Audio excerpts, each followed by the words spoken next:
Mais est-ce qu'il n'y avait pas un moyen pacifique de régler la question? Vous aviez tout essayé avant?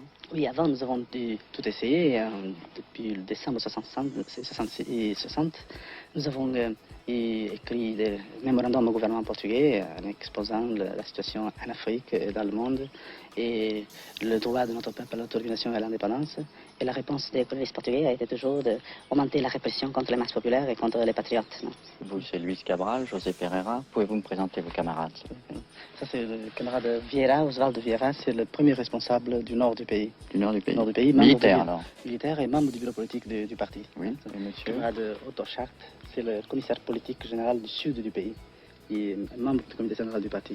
Donc pratiquement toute la résistance de Guinée est représentée ici. Ici, il manque bien sûr le secrétaire général du parti, camarade Amilcar Cabral, qui est absent à ce moment.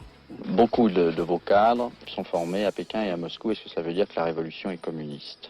Nous avons toujours cherché de préparer nos cadres dans tous les pays où il y a une expérience de lutte armée. Mais cela ne veut pas dire que si nos cadres sont préparés en Chine, à Moscou, aux États-Unis ou n'importe où, que nous soyons obligés de suivre la politique de ces pays. Nous considérons que nous sommes un pays africain et nous avons aussi des expériences en Afrique.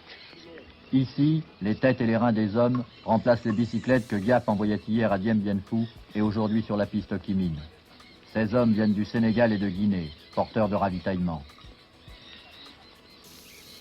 Les pistes qu'ils suivent ne mènent pas seulement en Guinée portugaise, mais aussi en Angola et au Mozambique, peut-être ailleurs même.